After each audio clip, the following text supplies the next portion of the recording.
A young child with white hair and red eyes gets attacked by another. However, his powers redirect the attack, causing the other child to be thrown back. The child is later attacked by grown men, but no matter how much they try, his powers reflect them back and injures them. Here, the child knows that nothing they can do will hurt him. He is invincible. He is the strongest Esper in Academy City. That child was the Accelerator. Many years later, a slender-looking white-haired boy is seen walking out of a convenience store carrying his groceries. Meanwhile, the girl who looks suspiciously like Misaka Mikoto is seen on top of a rooftop. The girl is holding a mounted sniper rifle, positioned to fire down the streets below. She adjusts the scope of the gun to accommodate the change in the weather conditions. The target is the white-haired boy. She confirms the target's name, Accelerator. She fires the gun several times, seemingly accurate. The bullet should hit Accelerator, however. In a flash, the bullet returns to its bearer, destroying the gun and hitting the girl. She is severely injured. Frantically, she staggers to run away, apparently afraid of something. She runs into the alleys and sees the object of her terror. There, awaiting her with a smile, the white-haired boy that should have been killed but still alive. It is daytime. Toma, a level 0 Esper, is walking to school to attend his makeup classes. Toma stops at a certain vending machine, apparently parched for a beverage. Toma has no change. As such, he uses a full 2,000 yen bill on the machine. He inserts the bill and presses a button. However, no beverage would come out. He coerces the machine to give him something, but nothing would come out. Because of this, Toma utters a familiar phrase. His predicament is interrupted by Mikoto, a level 5 Esper, who pushes him out of the way. Surprised at the arrival of the young rude girl, he asks to himself who she is. In an instant, Mikoto spins around and kicks the vending machine on its side, exposing her shorts to Toma. Predictably, the machine spits out a beverage. Mikoto then says that he can get the money back to him and demonstrates this by sending an electric current into the machine. However, the machine instead spits out several varieties of canned beverages. Knowing what would happen, Toma runs away while the vending machine alarm sounds. Toma rests on a bench when Mikoto comes up to him with the beverages she pilfered from the vending machine. Their conversation is interrupted by the appearance of Kuroko.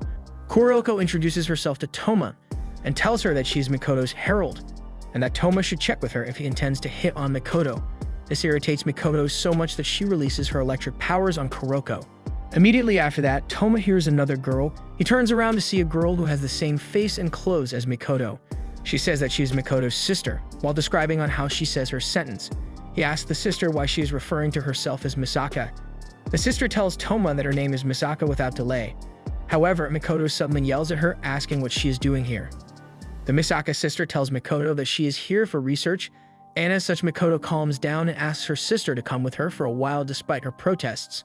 Later, Toma meets Mikoto during the afternoon. Here, she is seen staring towards the horizon, seemingly deep in thought. Toma greets her, to which Mikoto acknowledges him with an unfazed expression on her face. Toma walks on and encounters Mikoto's sister again, this time trying to feed a black cat inside a cardboard box. Toma takes the cat with him. Toma and the sister arrive at a bookstore where Toma wants to buy a reference book for cats. Suddenly, a chill runs down her spine and we see Accelerator behind her. She lays down the feline and faces him. Gunshots can be heard in an alleyway. A sister falls down due to a powerful force. In the shadows of the alleyways runs Mikoto's sister. She is breathing heavily while carrying a gun and wearing her goggles. Suddenly, a voice is heard speaking. It is the voice of her tormentor, Accelerator. He asks her why she is running and taunts her on how she is flashing herself to him. Mikoto's sister stops and fires several bullets towards him, seemingly hitting Accelerator. Suddenly, the bullets fly back towards her, and one of them hits her right shoulder. Accelerator is still alive, unharmed. He leans forward. However, the girl fires her gun to his face. Strangely, the bullets stop in midair and is redirected to her. Thinking quickly, she shields herself with her gun and throws it towards him immediately after. She runs away, putting a little distance between her and Accelerator. She attacks him with her electric powers. However, it does not work, and Mikoto's sister gets electrocuted by her own powers. Even in pain, she realizes what Accelerator's powers is: reflection. Accelerator quickly says that she is incorrect and that his power is vector change. He enumerates a list of things that he can control and tells her that anything that has vectors can be changed by him with a touch, and states that his power is set to reflect by default. Accelerator leans down and touches the open wound of Mikoto's sister. Accelerator tells her that he is now touching her blood and asks her quizzically on what would happen to the human body if the direction of the blood flow is reversed. He smiles widely and tells her that if she answers correctly, she will be given a peaceful rest, to her horror. Meanwhile, Toma finally comes out of the bookstore wondering where Mikoto's sister is. While wondering where she is, Toma feels an eerie foreboding in a certain alleyway. Toma investigates the alleyway due to this feeling. There, in the darkness, he finds a lone bloody shoe. He keeps on walking under the color of darkness, and there in his sight lies a girl he was looking for, the girl he was just talking to a while earlier. That girl was in her own pool of blood. That girl is Mikoto's sister. Toma is completely horrified by what he has seen. He steps back a few times, seemingly unable to take in what has occurred. The scene cuts to several anti-skilled members guarding a certain location away from bystanders. We see Toma sitting on the ground in despair, still with the cat that he had left with the girl that has now died. One of the anti-skill members approaches him and asks if Toma could come with them to the scene of the crime. Toma obliges and escorts two anti-skill members to the scene of the crime. They finally reach the supposed scene of the crime, but to Toma's bewilderment, not a drop of blood can be found. Confused as to what happened, he runs towards the spot where he saw Mikoto's sister lying in her own blood. However, they find nothing. Suddenly, the cat notices something. Toma feels something off as well and runs toward this feeling, leaving the anti-skills behind. He traverses a considerable distance and in the distance sees in the darkness the familiar glow of Mikoto's sister's goggles. Toma stops and looks at the person before confirming that she is truly alive, who at the moment is carrying a rather large bag, big enough to fit a person inside. Toma is stunned and asks how it is possible that she is still alive. However, the sister corrects him, stating that she has truly died. Shocked by her statement, Toma asks what she is carrying in the bag. The sister doesn't answer him, but demands Toma to decode a series of letters and numbers, seemingly a password. Toma does not what is happening, and as such the sister tells him that Toma is not part of the experiment. Toma tries to figure out the contents of her bag, however, he suddenly hears a familiar voice from behind her. She looks like Mikoto and the girl that is standing before Toma, which surprises. This girl talks of sisters, and another similar-looking girl talks on how she is apologizing for leaving the cat behind. Another one appears and says that the reason for her actions is because she did not want to involve an animal in their conflict. Another one appears apologizing for worrying him. Another one appears and another one, the Mikoto's sister that was carrying the bag, tells Toma that every one of them is Misaka. She calls herself Misaka 10,032 and tells Toma that she was the one Toma was interacting with all this time. She explains to Toma on how they use their electric abilities to link their similar brainwaves together so they can share their memories. Toma asks who she is, which she replies that they are mass-produced clones for military use that were created from the DNA map of the 3rd level 5 of Academy City, Misaka Mikoto. She calls themselves sisters. Toma asks what they are doing, to which she replies that they are simply doing an experiment, though she is not allowed to explain the details of it. Having finished their business, the clones leave one by one, with Misaka 10,032 asking Toma to take care of the cat for her. Toma is currently riding on a bus heading for the Tokuwadai Middle School dormitory.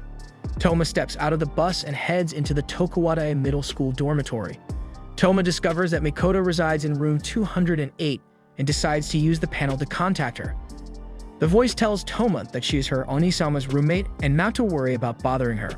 She asks Toma what he wants with Mikoto, and with Toma replying that it is not something major. The voice says that Mikoto has not come home yet, but he is allowed to wait inside their room. Toma comes in and discovers that the voice belongs to the girl she met earlier, Kuroko. Kuroko allows Toma to sit on her bed instead of standing, to which Toma asks what she is doing on Mikoto's bed and asks if she is a pervert. Suddenly, footsteps can be heard from the hallway outside. Toma thinks it's Mikoto, however, Kuroko knows who it is, the Tokuwadai dorm supervisor. Kuroko becomes worried of having her find out that Toma is inside their room. With no choice left, Kuroko touches Toma's shoulder and tries to teleport him outside. However, she discovers that her power does not work on him. Toma tries to explain that it is because of his right hand, which Kuroko grabs and forces his body under Mikoto's bed to hide him while Kuroko go deal with the supervisor. Under the bed, Toma discovers documents stuffed inside Mikoto's giant stuffed bear doll, Kurugumar. Here, he discovers that the document he acquired contains important information on the sisters. Toma reads that the tree diagram calculated that only Accelerator, the strongest level 5 of Academy City, can attain level 6. By preparing battlefields and fighting according to scenario, Accelerator's growth into a level 6 will be stimulated by the battlefield. Toma turns a page and discovers a map on it, discovering several crossed-out points on it. This is wrong, Toma said to himself as he runs through the streets of Academy Cities. He is searching for one girl alone, Misaka Mikoto, as she is the key to the madness that is occurring with her sisters. He sees that the propellers of the wind turbines are moving even though there are no winds tonight. Toma concludes that following the turbines will lead to her to Mikoto, a level 5 electromaster who produces electrical energy every second. On a bridge, somewhere stands Misaka Mikoto leaning on the railings looking into the distance. She asks herself why things end up like this now. We see a flashback of a young Mikoto being awed on how she can produce electricity. The scene cuts to Mikoto inside a facility, somewhere being asked by a doctor if she was the famous Misaka Mikoto. The young Mikoto turns around as if confirming her identity to him. The doctor continues by saying that there are many handicapped people in pain who can't even move their own limbs. The doctor tells her that if they had the power to control the electricity within their bodies, they might be able to provide those people with hope. The nurse that was with the doctor says that they would be able to save a lot of people if they were to apply her powers on them.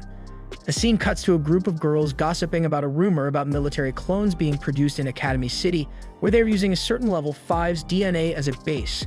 The gossip continues until the girls see Mikoto, where they then moved away, though to Mikoto the rumors seemed ridiculous. The scene returns to the present. We see Mikoto still leaning on the rails, occasionally emitting electricity. Another flashback occurs, several sisters appearing before Mikoto. The scene cuts back to Mikoto again, where she mutters help. The scene cuts again to several sisters dead and lying on a pool of blood, and then to Accelerator smiling. Suddenly, a black cat walks into the scene, letting out a soft mew. Sounds of footsteps can be heard. It is Toma's. Mikoto is visibly surprised by his arrival. Toma simply says to stop it, to which Mikoto asks to stop what exactly. Here, Toma cites a sentence from the document he got out of Mikoto's stuffed bear regarding on how Tree Diagram predicted the ascension of Accelerator to level 6 by preparing 128 battlefields and killing Mikoto 128 times. However, since it is impossible to prepare 128 railguns, Mikoto, Academy City used the radio noise project that was progressing in parallel as a substitute for railgun by using 20,000 battlefields and killing 20,000 clones of Mikoto, and then the same results can be achieved. Mikoto says to Toma that whatever that he is suspecting is probably correct, and says that the marks on the maps look like shot-down marks of facilities that she has taken down using her powers. Mikoto continues that it was her plan originally. However, no matter how many facilities she had taken down, other facilities take up the project again.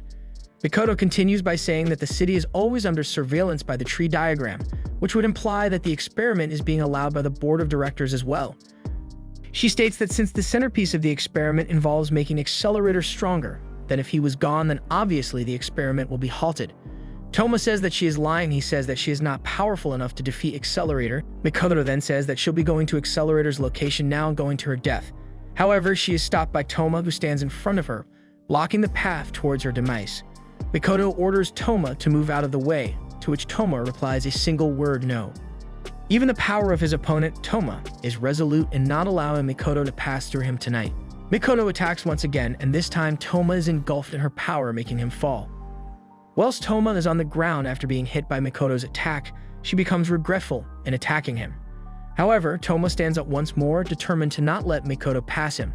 Mikoto states that she killed more than 10,000 people, and that there is no reason for a villain like her to live in this world. She asks him why he is standing up for a villain like her. However, Toma says that she is not a villain.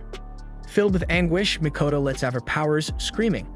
The attack was powerful enough to move clouds, and from afar the bridge is tinted blue as it is engulfed by her powers. Only the sound of electricity can be heard on the bridge. In the middle of it stands Misaka Mikoto, who just released one of her most powerful attacks on a certain boy. Suddenly, she notices that he is moving. He is still alive, much to her surprise. The boy Toma struggles to stand up while the obviously shocked Mikoto moves backwards. She lets her hand out as if she was going to attack. However, this time, Mikoto is brought to tears. A young girl wearing the school uniform is walking the streets of Academy City alone during a windless evening. The scene cuts to a seemingly empty railway cargo holding area, where we see the girl walking into the area. She stops and starts reciting her current coordinates as well as the time. The girl calls herself Test Material 10,032, Misaka 10,032. She then recites on how the purpose of the test is to develop maneuvers for battles where reflection cannot be used, Accelerator's reflection. Toma begins to regain his consciousness. He looks at his hand and recalls how he lost his consciousness. He had taken Mikoto's electric attack head-on without using his right hand. He looks around and sees no one on the bridge. Suddenly, tears drop from above. It is Mikoto weeping, and with Toma's head resting on her lap, and with her being worried of being hurt from her attacks. Toma speaks and says that he now knows how to stop the experiments. He says that Tree Diagram designed the experiment under the assumption that Accelerator is the strongest Esper in Academy City. However, Toma says what would happen if Accelerator was to be beaten in a street fight. He states that there is no reason for the experiment to continue if the assumption of Accelerator as the strongest was false. Mikoto says that it's impossible, as she draws from her experience from facing against Accelerator once, that a battle with him wouldn't even be called a match. Mikoto says that even if she was to miraculously defeat, the researchers will simply conclude that it was within the error range, as such won't see Accelerator as weak. Toma stands up and says that he will be the one to fight Accelerator, as he's a level 0. Mikoto protests, saying that it is impossible for him, citing the fact that Accelerator can control all vectors and Toma being heavily injured from Mikoto's attack. However, Toma simply smiles in a smug manner and shrugging of her protests, and asks her where Accelerator's location is. Meanwhile, in the railway cargo holding area, Misaka 10,032 is walking along the railroad until she is called by a familiar voice. She looks up and sees Accelerator sitting on top of a shipping container, where he confirms that the clone before him is his next victim. Before starting the experiment, Misaka 10,032 suggests to Accelerator that to say the password to confirm his participation in the experiment. This irritates Accelerator somewhat, though he simply states that he really doesn't need to confirm anything because it's an experiment that is trying to make him stronger. Accelerator compliments Misaka 10,032 for being calm even though she knows what situation she is in. He then tells her to use her brain, though Misaka 10,032 does not understand and states the current time before the experiment begins. Misaka asks why he wants more power even though he is already the strongest Esper in Academy City, a position where no one can reach him. Accelerator says that the only reason people know that he is the strongest is because people fought him and lost. He says that to her, that kind of strongest is not enough and strives something beyond that, a power that once acquired by him, that challenging him would be a sin. Accelerator jumps off of the container and lands in front of Misaka 10,032. She puts on her goggles and confirms that the experiment will now begin. Meanwhile, Toma is hastily trying to get to Accelerator's location, leaving Mikoto and the cat on the bridge. Back in the cargo area, the experiment begins and Accelerator charges. Back in the bridge, the cat in Mikoto's arms becomes restless due to her electromagnetic field. She recalls on how Toma instructed her not to interfere in his battle against Accelerator, as it is crucial for him, the level 0, to beat Accelerator the level 5. Mikoto understands that she won't be able to do anything if she goes there. However, she runs towards Accelerator's location as she can't just leave things be and do nothing at all. Toma finally arrives outside the railway cargo holding area and hears the sound of battle inside. In battle, Misaka 10,032 jumps up and attacks Accelerator with her electric power. Predictably, the attack has no effect on Accelerator. The battle continues with Misaka 10,032 continuously attacking Accelerator with her electric attacks to no effect. Accelerator comments on her buying some time and says that nothing will change. The battle comes into a slight lull as Accelerator tries to catch his breath. He looks up and sees that Misaka 10,032 is on top of shipping container, commenting on how windless the night is. Accelerator suddenly smells something in the air and realizes that Misaka 10,032 is using her powers to break up the oxygen and create ozone in their battleground and making him run out of air. Accelerator is rather impressed by her ingenuity, though he says that her plan will fail if he catches up to her and charges towards her. He catches to her and indicates that he changed the vectors of his feet before punching her. Misaka 10,032's body rolls a few feet away from Accelerator before stopping. She is obviously in pain and is unable to get up. However, Accelerator's figure looms over her body. Accelerator asks her if she knows of a way of beating an opponent without punching them.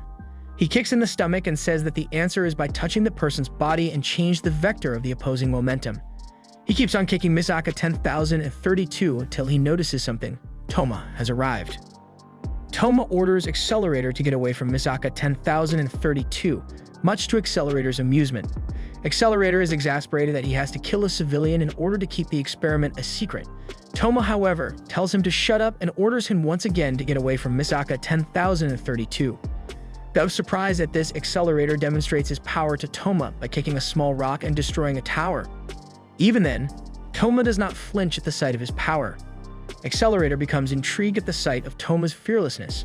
Toma moves towards Accelerator, however, Misaka 10,032 sees him much to her surprise. She recalls the brief time they spent time together and asks him what he is doing this for her even though she has as many replacements as needed.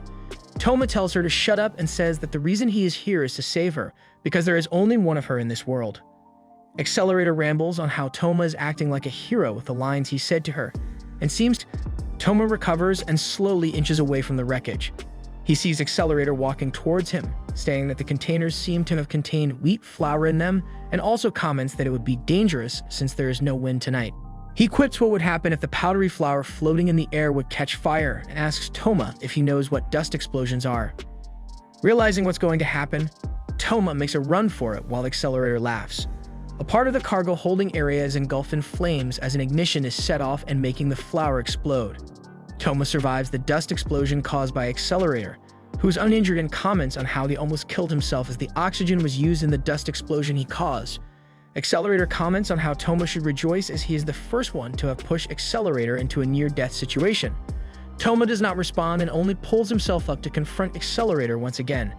Accelerator gloats on how no matter what Toma does, as he can control any vector he comes in contact with, and with him touching Toma, he can blow up all his veins and organs. He keeps on gloating, saying that Toma still being able to stand and breathe before him is somewhat a miracle, in order Toma stay down already. Accelerator begins to charge towards Toma, extending his right arm trying to touch him. With nothing left to do, Toma clenches his fist and attacks Accelerator with a punch to his jaw. The force of Toma's punch hurls Accelerator a few feet away from him. Toma is surprised himself at what happened and realizes that Imagine Breaker works against Accelerator. Meanwhile, Accelerator struggles to get up from Toma's punch and says that Toma made his blood jump for joy. However, it was simply a facade by Accelerator as he charges towards Toma again in an enraged state. Toma successfully dodges his advances and punches him in the face. Toma gives several quick punches to Accelerator's face, with Accelerator being unable to defend. Toma tries to connect another punch. However, Accelerator uses his vector powers to leap in a considerable height and retreat. Accelerator is obviously shaken by Toma's punches and tries to regain his balance, and is unable to comprehend what just happened. Toma walks into Accelerator's pondering of his situation and mocks him for his status of being unbeatable. Toma says that since Accelerator deflects all attacks and defeats his opponents in one attack, he would never know how to street fight. Enraged by Toma's insults, Accelerator uses his vector powers to control the metal on the railways. They begin to distort and bend, carrying Toma into the air, who is standing on the metal. Despite this, Toma uses the metal propelling him into the air to deliver a punch to Accelerator, sending him into a stop sign. Toma comes closer towards him and asks him why those people, Mikoto clones, who try to live their lives the best they can, end up being prey to him. Accelerator, who is sitting on the ground, laughs at what Toma said. He stands up and says that what Toma just said about those people trying to live their lives is all nonsense. Accelerator raises his arms and begins spouting strange clicking and screeching noises from his mouth. The sounds lead to his laughter, and suddenly gusts of wind fill the area they are on, though most notably streams of blue energy begins to form above Accelerator, swirling and whirling above him within his control. Accelerator says, "Kill him," and the blue energy compresses into a small sphere, and then suddenly it releases several streams of energy towards Toma, who is overwhelmed by its power and is blown away. Accelerator laughs at him and begins to form another ball of energy. He tells Toma that he is all talk and is truly powerless against him, and tells him that he will finish him off with one more hit. However, someone shouts his name, Accelerator. Mikoto has arrived and is ready to fire her railgun towards him. Toma, however, asks Mikoto to not do anything. Mikoto smiles and apologizes to Toma, saying how Toma wished for nothing to be lost and for everyone to be smiling, but that is impossible. Mikoto continues by saying that she is about to do is selfish. However, she just wants Toma to live on. Mikoto prepares to fire her signature attack. However, she realizes that something is amiss. Mikoto notices that the ball Accelerator is forming as plasma, formed by controlling the direction of air and compressing them into one spot. The sphere of plasma is getting larger and larger by the second, and Mikoto notes that her power is unable to do anything. Suddenly, Mikoto notices the wind and describes that Accelerator is calculating the flow of wind to control the plasma. Mikoto suddenly hears the mew of a certain cat and sees that the cat is with an unconscious Mizaka 10,032 and goes to her side. She asks Mizaka 10,032 to wake up because she needs her to do something for her, as she is the only who can do it to protect Toma's dream. Mizaka 10,032 is awakened by Mikoto's cries and stands up. In the city, the wind turbines are moving on their own, producing powerful gusts of wind. Meanwhile, Accelerator is losing his control of the ball of plasma and asks himself if he had miscalculated the flow of the winds. Back in the city, several sparks are coming out of the nacelle of the wind turbine. Accelerator realizes that there shouldn't be any miscalculations in his part and discovers that the wind is being produced artificially by directing electric power on the motor of the wind turbines to make spin. Accelerator turns around and sees Misaka 10,032 referring to her as the one who tampered with the wind turbines. In the city, several Misaka clones are directing their electric power onto the motor of the wind turbines, empowering them to turn. Accelerator is enraged by this and threatens to kill Misaka 10,032. However, Mikoto will rise to protect her. Filled with contempt at this sight, Accelerator says that Mikoto is too weak for him, even though they are both level 5. Suddenly, Toma's voice calls out to Accelerator, telling him to not touch them, as he slowly walks towards Accelerator. Though surprised at first, Accelerator becomes excited, saying that Toma is truly the best and charges towards him. He runs towards Toma, extending his hands. They both reach the point where they could touch each other. Accelerator uses his hand to try and touch Toma. However, he evades, forcing Accelerator to use his other hand. However, Toma blocks his other hand as well using his imagined breaker. Accelerator is left with an opening, unable to defend himself fast enough. Toma prepares his stance and clenches his fist. Jumping towards Accelerator, he gives one final punch to Accelerator's face, which sends him rolling a few feet away from Toma and before the Mikoto and Misaka 10,032. Toma is seen sleeping in a familiar ward. However, he soon becomes uneasy and wakes up. He looks to see that Misaka 10,032's figure looms before him, holding his hand which is resting upon her breasts. Surprised by this, he asks himself why such a happy event is occurring to him, as he does not remember raising any flags for this moment at all. Misaka 10,032 informs Toma that he was the one that grabbed her, though she said that she was the one who moved his hand towards her breast, as so she can measure his heartbeat and brainwaves using the electric flow in his body, much to Toma's dismay since he cannot feel that he is touching them due to the anesthesia applied on him. Toma says in relief that they somehow both made out of the situation alive.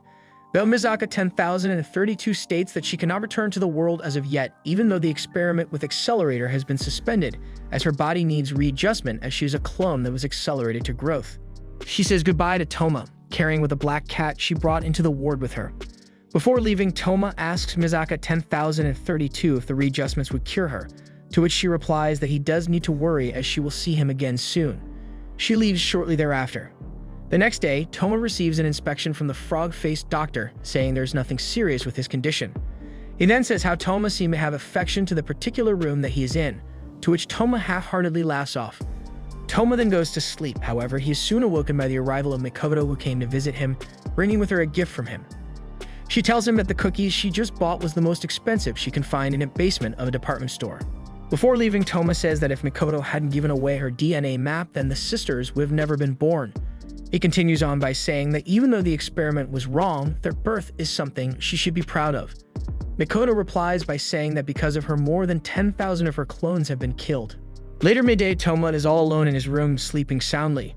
Toma opens his eyes, and to his horror, a girl wearing white robes is on top of him is Index. She asks Toma if he has anything to say. Though Toma is stricken in fear, he answers her promptly by saying the word good morning. Predictably, Index is angered by his words and a familiar crunching sound is heard that is later drowned by his scream. Index is biting him, and with Toma trying to plead her, saying that his injuries are serious and that shouldn't she worry about him, the master of the house. Hearing this, Index stops biting and shouts that she was worried. She hugs him and repeats what she just said, that she was worried. Unable to do anything about it, Toma says sorry to her. Index then asks him what he fought for this time, to which Toma answers that he fought for himself. The scene later cuts to Mikoto smiling and walking back to her dorm. The dormitory doors open, to which Kuroko greets her on Izama and hugs her, burying her face into Mikoto's chest. The scene changes to Misaka 10,032 feeding her cat. Misaka 10,032 brings the cat near her face and it licks her face. This surprises her at first, though in the end it makes her smile. The end.